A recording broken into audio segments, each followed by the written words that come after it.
आदरणीय राजेश ठाकुर जी, कार्यकारी अध्यक्ष, और हम सबके बड़े भाई आदरणीय बंधु तिर्की जी,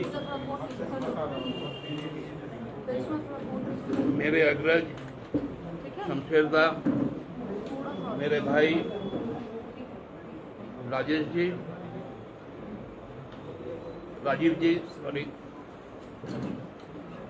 आप सबको मालूम होगा कि कल शाम से जो प्रकरण शुरू हुआ, इस प्रकरण की पटकथा हमको लगता है 2 वर्ष पूर्व से ही लिखी गई थी और इस विषय में कई बार हम लोगों ने दल के माध्यम से संयुक्त रूप से इस बात को कहा था।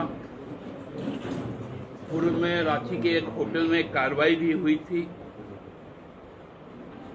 लेकिन जो धृष्टता भारतीय जनता पार्टी का है, येन केन प्रकारेण एक चुनी हुई लोकतांत्रिक लोकप्रिय सरकार को अपदस्थ करना, ताकि भारतीय जनता पार्टी का जो लूट के जो सपना है, खासकर इस इलाके में जो खनिज पर जो कॉरपोरेट घरानों की जो लूट की उनकी एक मंशा है, उसको कामयाब किया जा सके। मैं तो बहुत बहुत आभार व्यक्त करने के लिए मेरी पार्टी की ओर से मेरे आदरणीय नेता गुरुजी के निर्देश पर हेमंत सोरेन जी के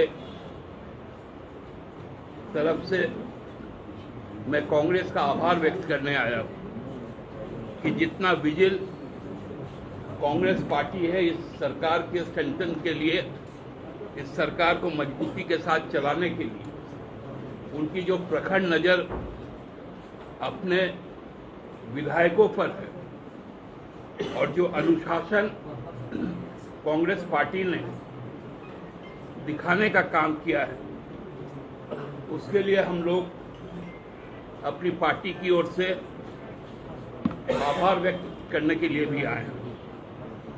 हम लोग जानते हैं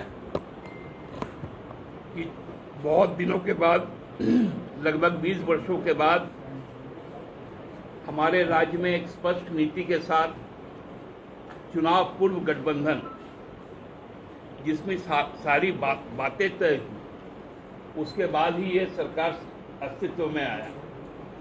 तो ऐसे परिस्थिति में इस सरकार के खिलाफ यदि कोई साजिश रची जाती है, वो सीधा लोकतंत्र पे हमला है। और मैं पहले भी आप लोगों को कह चुका हूं कि भारतीय जनता पार्टी का एक मंत्र है, जहां चुनाव जीत कर आएंगे वहां तो सरकार बनाएंगे, लेकिन जहां चुनाव हारेंगे वहां सरकार जरूर बनाएंगे। ये प्रयोग मध्य प्रदेश में हुआ, कर्नाटका में हुआ, गोवा में हुआ, त्रिपुरा में हुआ, यह प्रयोग महाराष्ट्र में हुआ, राजस्थान में कोशिश की गई, लेकिन वहां पर भी कांग्रेस जितनी विजिल थी, जितनी सतर्क थी, कि वहां पर भी प्रयास विफल हुआ। और झारखंड में भी ये लगातार प्रयास जो चल रहा है कांग्रेस के सतर्कता के कारण, वो प्रयास कभी कामयाब नहीं होगा। इसी बातों को साथ हम यहाँ पर आए थे आदरणीय प्रदेश अध्यक्ष जी से मिलने। आपस में हम लोग कुछ बात भी करेंगे, क्योंकि कल से सदन की कार्रवाई भी शुरू होगी और बहुत बड़े बड़े जो लोकाकांक्षी फैसले हैं वो फैसले भी लिए जाएंगे। आज इतना ही कहना था। आप सबको बहुत बहुत धन्यवाद। एक सवाल है, अभी आपने बोला ये पटकथा 2 साल पहले लिखी गई थी। अभी कुछ दिन पहले या कुछ माह पहले आप और सुदीप कुमार जो आपकी पार्टी के विधायक है, इरफान अंसारी के साथ पार्टी मुख्यालय में प्रेस कॉन्फ्रेंस कर रहे थे। आज वही इरफान अंसारी पे आरोप लग रहा है। देखिए, एक चीज आप समझ लीजिए, हम तो अपने सभी साथियों को अपना मानते हैं। कुछ साथी गलत रास्ते में चल जाते हैं तो उसका जिम्मेवारी तो हम नहीं ले सकते। तो इसलिए राजनीति में ये सब चीजें होते हैं। विधायक हैं घाटशिला से रामदास सोरेन, उन्होंने भी इसी तरीके का FIR दर्ज कराया था थाने में, आपके जहन में होगा जी। उनके पास भी ऑफर गए थे। आप लोग देखे होंगे कि जिस व्यक्ति के नाम पे उन पर FIR हुआ था, उस पर केस भी दर्ज है और हमको लगता है कि इसके पहले भी अनूप सिंह जी ने एक FIR किया था, वो भी केस चल ही रहा है। अब आगे आगे न्याय व्यवस्था जो काम करेगा उसको हम लोगों को फॉलो करना चाहिए। सुप्रिया, एक सवाल है कि बार बार कांग्रेस विधायकों को ऑफर क्यों मिलता है, झामुमो को विधायक को ऑफर नहीं मिलता है? क्या ये बिकने के लिए तैयार होते हैं? अब रामदास सोरेन क्या कांग्रेस के विधायक है क्या? नहीं, ठीक है, लेकिन बार बार कांग्रेस के विधायकों का, जैसे कुछ दिन पहले चर्चा आई है 150 विधायक का मोबाइल ऑफ है, पार्टी की तरफ से खंडन नहीं किया गया, प्रदेश अध्यक्ष ने खंडन नहीं किया, लेकिन बाद में क्रॉस वोटिंग भी हुआ, वो भी कांग्रेस की तरफ से। देखिए, आप लोगों के लिए बहुत सहज पंचिंग बैग है। नहीं, ये हम लोग नहीं रहा, ये तो ऐसे पृष्ठभूमि बन रहा है जो हम लोग बोलने को आप लोग के लिए बहुत स्पष्ट ये पंचिंग बैग है, क्योंकि जब कोई सवाल का उत्तर नहीं दे सकते हैं तो उसके लिए दोषी जवाहरलाल नेहरू जी हो जाते हैं, राहुल जी हो जाते हैं, सोनिया जी हो जाती है और कांग्रेस हो जाती है। झामुमो नहीं। आप लोग पंचिंग बैग की बात कर रहे हैं, मतलब एक तरीके से आप बोल रहे हैं कि मीडिया कुछ भी चलाते रहता है। कल तो स्पष्ट हो गया ना मीडिया जो खबरें चला रही थी।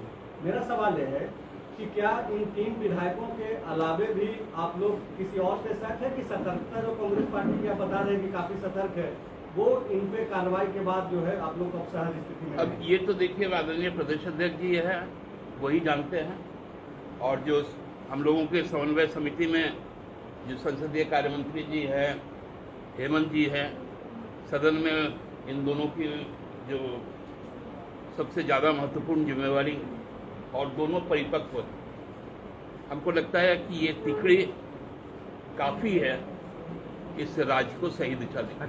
खेलने में अपने विधायकों को लेकर कितना कॉन्फिडेंट है आप लोग, कितना कॉन्फिडेंट है एकजुटता को लेकर कि आपके विधायक एकजुट है, नहीं बिकेंगे? अब आप लोग सबका दाम ही लगा दीजिएगा तो कौन नहीं बिकेगा, ऐसा थोड़ी होता है।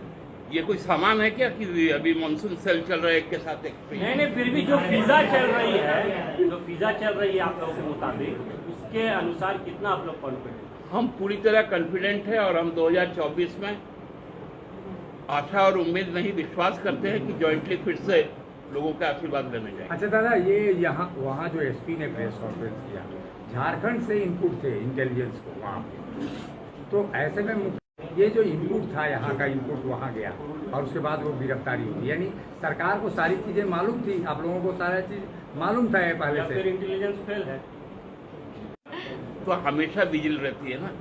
अब जहाँ जो चीज ट्रांजैक्शन हो रहा है वो स्टेट का जुरिडिक्शन का मामला है, वो स्टेट करता है, लेकिन एक दूसरे का शेयरिंग, इंटेलिजेंस शेयरिंग हर वक्त सरकार में चलते रहता है।